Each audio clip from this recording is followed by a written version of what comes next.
ప్రియమైన దేవుని బిడ్డలారా, ఈరోజు రాత్రికాల సమయంలో దేవుని ధ్యానము తెలుసుకోవటానికి మరియు వాక్య భాగంలో పాల్గొన్న మీ అందరికీ దేవుని నామంలో శుభములు తెలుపుతున్నాము. ఈరోజు రాత్రి మనము దేవుని యొక్క శాంతి మరియు రక్షణలో విశ్రాంతి తీసుకునే అనే వాగ్దానంతో ముందుకు వెళ్దాం. ఈ వాగ్దానికైనా ఏర్పాటు చేయబడిన వాక్య భాగము కీర్తనల గ్రంథము 4వ అధ్యాయము 8వ వచనము. ఏమని చెప్తుందంటే, యెహోవా నెమ్మదితో పడుకొని నిద్రపోవుదును, నేను ఒంటరిగా ఉండినను నీవే నన్ను సురక్షితముగా నివసింపచేయుదువు. దావీదు మహారాజు ఈ వాక్యంలో ఏం చెప్తున్నాడంటే, నీవే ప్రభువా నాకు భద్రత, సంపద, బలము, ప్రజలలో కాదు నాకున్నది, దేవుని యొక్క నీలోనే నాకున్నదని దేవుణ్ణి నమ్ముతున్నాడు. అదేవిధంగా మనము కూడా ఈ యొక్క భాగాన్ని మనకు అన్వయించుకొని మనము ప్రార్థించుకుందాం. దేవుడిలో విశ్వసించటం అనేది మనకు ఉన్న మొదటి అంశము. మనము ఏ పని చేస్తున్నప్పటికీ అది దేవుని నామంలో పెట్టి ముందుకు వెళ్తాం. నిజమైన దేవుని బిడ్డ ఎప్పుడైనాను ఏ పని మొదలుపెట్టినాను, దేవా ఈ పనిని మీకు అప్పగిస్తున్నామంటే మనకు కావాల్సిన కార్యములు కూడా త్వరగా అవి మనకు ముందుకు సాగుతాయి. అదేవిధంగా మన యొక్క ఈరోజు ప్రపంచం అనేది తాత్కాలికమైన ఓదార్పునిస్తుంది, కానీ మనము మన ఆత్మలను ప్రభువుకు అప్పగిస్తే ప్రభువు మనకు శాశ్వతమైన భద్రతను ఇస్తాడు. సో మన యొక్క ఈ రాత్రి కాలంలో మనకేమైనా ఆందోళన కానీ, ఇబ్బందులు కానీ, భయాలు కానీ ఉన్న ఎడల దేవునికి మనం ప్రార్థన ద్వారా విన్నవించినట్లయితే దేవుడు మనకు సమాధానాన్ని, సరైన మార్గాన్ని ఏర్పాటు చేస్తాడని నమ్ముకొని ముందుకు సాగుదాం. దేవుడు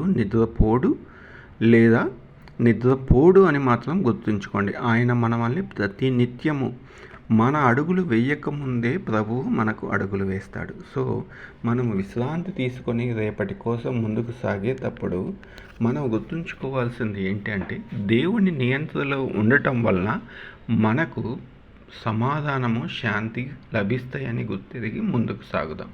దేవుడు ఈ వాగ్దానాన్ని దీవించలాగున 2 నిమిషాలు ప్రార్థించుకొని ముందుకు సాగుదాం. మమ్మల్ని అతిమిక్కిలిగా ప్రేమించిన మా పరలోక రక్షక దేవా, నీకే వేల కొలది స్తుతులు, స్తోత్రం చెల్లిస్తున్నాం తండ్రి. ఈ రాత్రికాల సమయంలో మేము నిన్ను ప్రార్థించుకొని నన్ను ముగించుకొని మేము ప్రార్థనలో నిద్రించుటకు ఉపక్రమించుచుండగా తండ్రి, మీరే మాకు సహాయం దయచేయమని వేడుకొంచున్నాం. ఈ రోజంతటి మా పనులలో మమ్మల్ని ఆశీర్వదించి కాచి కాపాడినందుకు వందనాలు తండ్రి.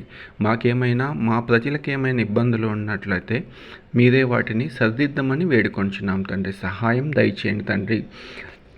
ప్రభువా, ఈ ఆన్లైన్ ద్వారా జాయిన్ అయిన ప్రతి ఒక్క బిడ్డను దీవించి ఆశీర్వదించమని ప్రార్థిస్తున్నాం తండ్రి. కుటుంబంలో ఉన్న ఆర్థిక సమస్యలు ఏమైతే ఉన్నాయో మీకే బాహటంగా తెలుసున్నాయన. ఏమైతే ఇరుకులు, ఇబ్బందులు ఉన్నాయో తండ్రి, కుటుంబాలలో వాటికి సమాధానం దయచేయమని వేడుకొంచున్నాం తండ్రి. ఈ కుటుంబం అంతయు కలిసి నీ సన్నిధానంలో ప్రార్థించుకొని నీ స్తుతించుకునే భాగ్యం దయచేయమని వేడుకొంచున్నాం. అదేవిధంగా నాయన ప్రభువా, యవనస్తులైన బిడ్డలు, యవనస్తులైన పిల్లలు అందరూ తండ్రి, వారు విద్యలలోనూ ఉద్యోగాలలోనూ ముందుకు సాగుతుంటుండగా తండ్రి, వారికి మీరే సహాయం దయచేయమని వేడుకొంచున్నాం. యవనస్తులు తొట్టిల్లకుండా కాపాడమని వేడుకొంచున్నాం తండ్రి. ప్రభువా, యవన బిడ్డలైతేమి ప్రభువా, పెద్దవారైతేమి తండ్రి, తాగుడు ఆన్లైన్ జూదాలకు అలవాట్లు పడుతుంటుండగా దేవా, మీరే వారికి సహాయం దయచేయమని వేడుకొంచున్నాం. మీరే మాకు శాంతి, సమాధానాలు దయచేస్తారని నమ్ముచున్నాం. అదేవిధంగానైనా మీరే మాకు కాపది, మాకు భద్రత మీరే అని మేము ఎదిగి ముందుకు సాగుచుంటుండగానైనా మీరే మాకు సహాయం చేస్తారని నమ్ముచు ఈ రాత్రికాల సమయంలో మా విన్నపాలన్నీ మీ ముందుకు ఉంచి మేము విశ్రాంతి తీసుకుంటుండగా మాకు శాంతిని, సమాధానాన్ని, మాకు కావాల్సిన ఈవులను దయచేస్తారని తిరిగి రాని నజరేయుడైన యేసుక్రీస్తు నామమున వినయంగా ప్రార్థిస్తున్నాం తండ్రి. ఆమెన్.